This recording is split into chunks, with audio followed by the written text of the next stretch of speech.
Hi, folks. It's Monday. It's time for Monday Motivation.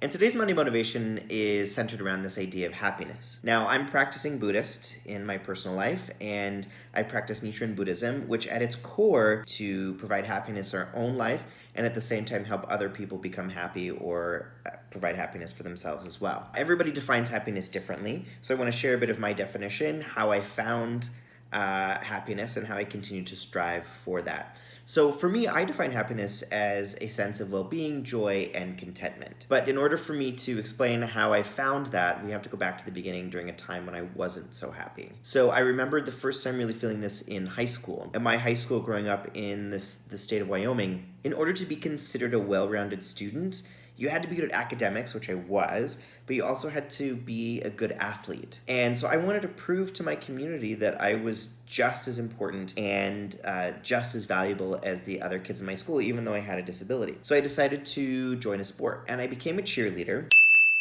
And I remember I had a blast doing cheerleading. I cheered for football and basketball. And I remember at a basketball game, it was a home game one time, I heard one of my classmates while we were cheering say, "What's Spencer doing out there? This isn't a disabled team." And the minute she said that, my shoulders dropped. This like white sting of embarrassment radiated over my entire body. And I just sort of like crumbled and slumped over, and not only was I like crushed that she said that, I was also like angry because I thought, you're the ones that told me to play a sport, and now that I'm playing a sport, I'm not playing the right sport. You know, what folks with disabilities can't play sports. I wanted to cry in that moment, to be honest, but I thought, no, I'm not gonna allow that to happen. So I just took a deep breath and put a smile on my face, and I kept going. But what I learned in that moment is that I had a choice to make, and I chose to stop caring about what other people thought. I did cheerleading for me.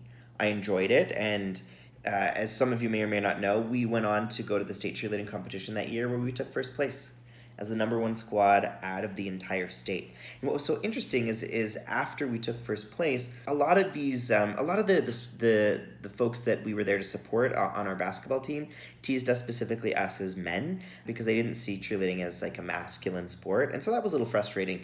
You know, we're here to support this team, and then they were teasing us. But after we won our state champion, some of those guys came up to us afterwards and were saying, "Wow, that was amazing." And they were shaking our hands. In my mind, it was like, wait, what? All of those things combined, what I realized is that ultimately I did cheerleading because I thought that's what I was supposed to do, because that's what my community said I should do. But ultimately I did it for me. And I enjoyed it, and it turns out I was pretty good at it. And I didn't make the squad because they were looking for diversity. I had some sick tumbling skills.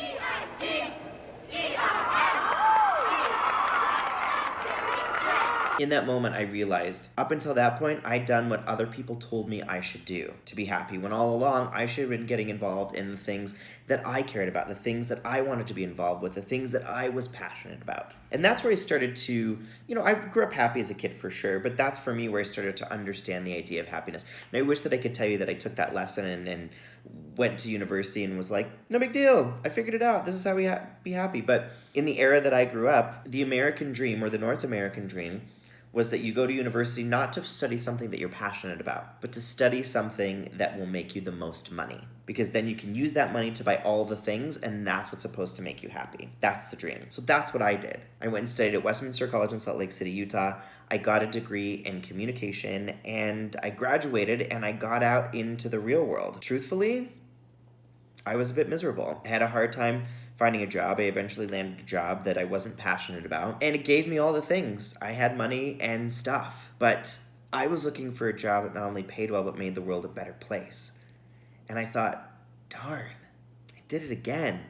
I allowed the outside world and society to influence what I should do. Only this time, it was so much different, because I wasn't in school anymore. I had rent to pay, and I had a dog to feed at the time, and all of those things. And it wasn't until a good friend of mine called and invited me to go on a volunteer trip to Kenya with which I've talked about this many times, as many of you know, and it changed my life, and it helped me realize that happiness for me means that I have to have a job that pays, money makes the world go round, but it has to provide a sense of purpose, and I have to be giving back at the same time. And that's what sparked me to move from my life in the United States and say goodbye to my friends and family and build a whole new life here in Canada almost 12 years ago now. That's what happiness looks like for me. Making sure that I'm giving back at the same time as well as making some money, because again, money makes the world go round, and we have to have it. That's how our society works. But it's not everything. With this video, I'm hoping today that you start to realize that happiness, you have to figure out for yourself. You really have to take a deep dive into what is important to you.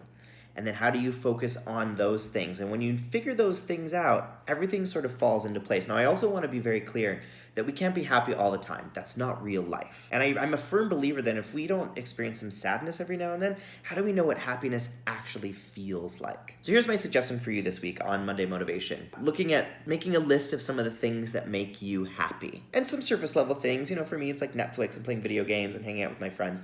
But also looking at those other things. Like for me, it's making sure that I'm giving back in some way, whether that's through my job, whether that's checking in on a friend. Make a list of those things and then start to look at where is your lack of happiness, and then how can you start infusing those things into your life. In the comments down below, I would love to hear some of the things that you do to provide happiness in your life, or what happiness means to you. I really appreciate you tuning in with these Monday motivations, and that's it. Have a great Monday.